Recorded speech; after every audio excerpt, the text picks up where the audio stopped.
It's important also to make sure that you don't create one-sided horses. If you always walk your horse on your right side, and he kind of grows accustomed to that, and he's only used to leading with you in his left eye, your horse will do whatever it takes to kind of get you back in his left eye when you try to lead him with you in his right eye. I always tell people different eye, different horse. Horses don't carry the same information in each eye. So if you teach them something on the right side of their body, and then you go on their left side of their body, assuming that you can just ask them to do it over there too, they actually will be clueless.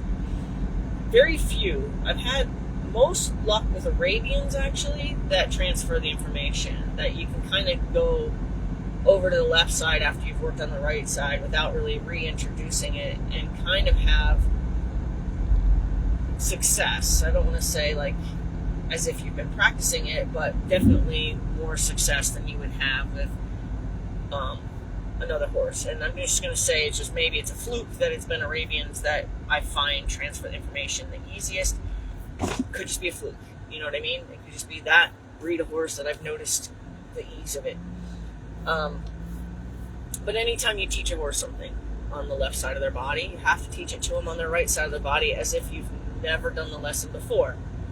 That's why I usually do something like, say, on the right side of the body until they are kind of fluent in it 3 times in a row, and then I'll go to the other side, and then I'll work on that until they're fluent in it 3 times in a row, and then you can jump from side to side.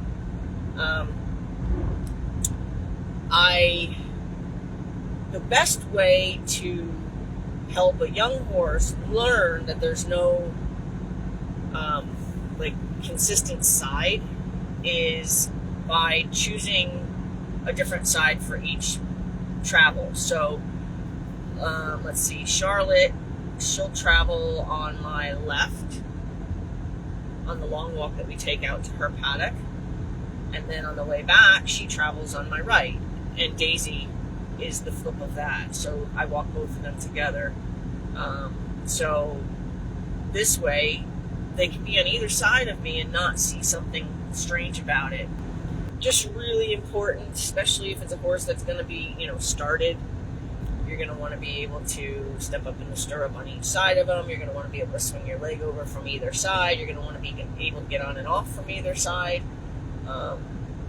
It's just important for them on an emotional level as well, because the first time they see you on the opposite side, they're going to panic, and you surprise them. They're like, I don't know what that is, but I saw you over there. There's easy ways, easy exercises that you can do without having to go into your arena and schedule an hour or even a half an hour to work with your horse. You can do it, on bringing them in, bringing them out. Like if you've been working on, say, lateral movements with your horse side passing or something like that. And let's just say your horse's stall is, the 5th stall in the barn. Have them side pass down the aisle, right?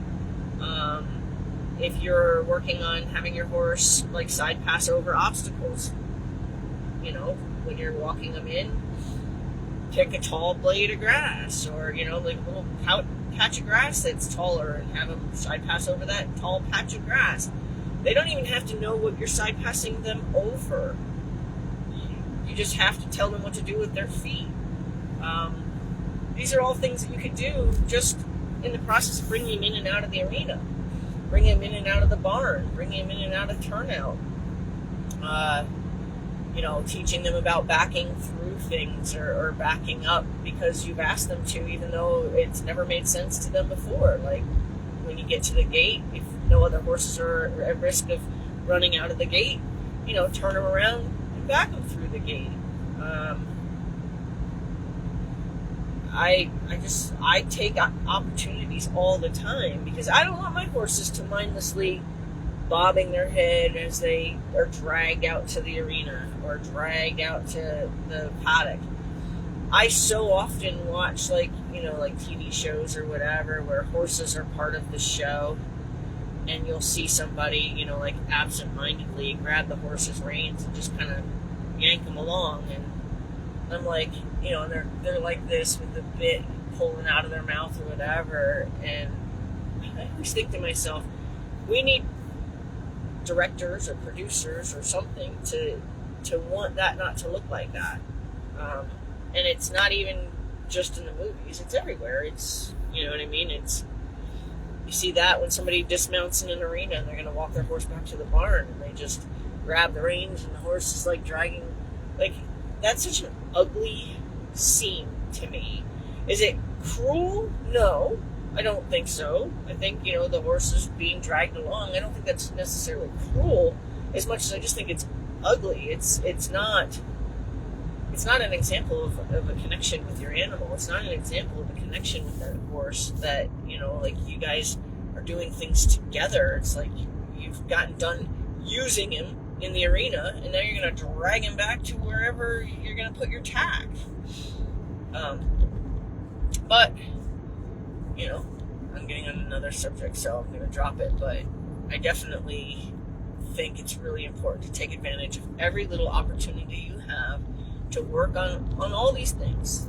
They're just, and it's easy. You don't even have to, like, set out time to do it, but you can spend time, like just walking from the paddock to the barn, and you see a hose on the ground or something, and have them side pass over the hose, the length of the hose, or whatever. Just like, you make your connection engaging.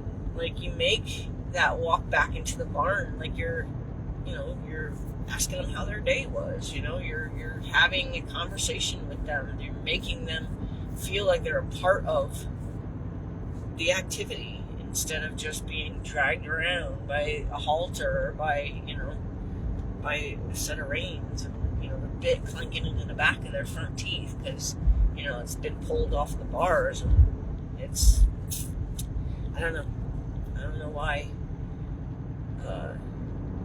we're not working harder, all of us, to remember that it was the horse we wanted to be connected to, not just the sport the horse participates in or the horse is being used for. And I emphasize the word used. All right, have a great day.